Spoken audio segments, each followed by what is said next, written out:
Japanese video game developer Sega announced on Sunday that hackers broke into its database and stole personal information from more than 1 million customers. It is the latest in a string of cyber attacks on corporations, government contractors, even the CIA, as CBS News correspondent Elaine Quijano reports. When computer hackers forced a shutdown of the CIA's public website for more than 2 hours last week, the CIA claimed no sensitive information was at risk. But internet security experts say it was still a huge embarrassment for the government's top spy agency. It's never a good thing when you're the CIA and your website has data talking about a hacker.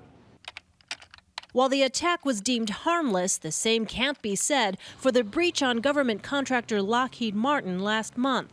That's when the nation's top weapons manufacturer discovered the system allowing employees remote access may have been compromised. Some suspect foreign governments were responsible for this attack. Now, with the governments getting involved, it's moved from going after the personal attacks to now going after the government attacks and going at a much bigger, much more scary level. It's this threat of foreign cyber espionage that has prompted the National Security Agency to announce it is stepping in to assist government contractors like Lockheed Martin better secure their data. A wave of attacks has hit private businesses as well. On Friday, banking giant Citigroup revealed that more than 360,000 customers had credit card information compromised, nearly double the original estimate from a month ago, but par for the course in an era of online consumers, according to experts. Someone's going to get your data eventually. I don't think it's a matter of if anymore. It's just that the data is propagated out so much. It's just everywhere. And there's just every day a new company is being hacked. Your data probably by now has already been hacked. It'd be shocking if it wasn't. The escalation of computer hacking now has the Pentagon calling for any cyber threat to the nation's infrastructure, like the country's power grid, to be considered an act of war. Virtual threats subject to a very real military response. Elaine Quijano, CBS News, New York.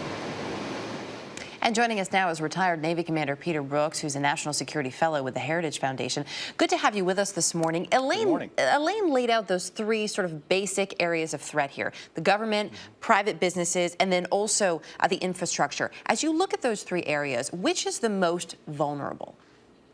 Well, it's hard to say. I mean, it depends on what you're thinking about in terms of a threat. You know, the Pentagon and the military are worried about cyber warfare in case we were to go to war with somebody. The government and Congress and private industry are worried about cyber espionage, people getting access to our secrets or exfiltrating their intellectual property. And then, of course, there's cyber criminals, which are people who are stealing financial data for uses of fraud. So it depends exactly where you're putting the threat. Obviously, national security, economic security should be at the forefront of our concern. As we just heard in Elaine's piece, the chances that your data as the average American has already been hacked, pretty good. So as an average American, is there anything that I can do about it?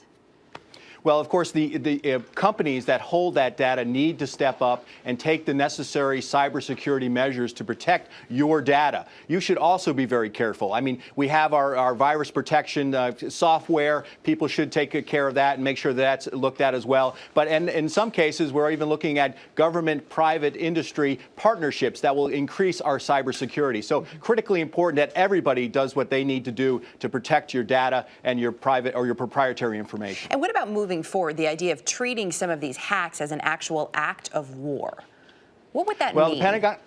The Pentagon is trying to decide what sort of cyber operations, what sort of cyber attacks constitute an act of hostility. We're expecting an unclassified version of the Pentagon's report in the coming days. They have decided that certain things will be considered an act of hostility, such as an attack on our infrastructure. We know that the Chinese and the Russians have mapped our electrical grids, and that we have 3 major electrical grids, and if there was a possibility of war between our countries, they might turn out the lights, which would be a major distraction to our national command authorities. So this is a very interesting thing that many of us are waiting to see exactly where the government comes down on. It is a pretty scary picture that you paint, and we hope that more of those partnerships shore up so that we don't have to worry about it, of course. Peter Brookes, appreciate your insight this morning. Thank you.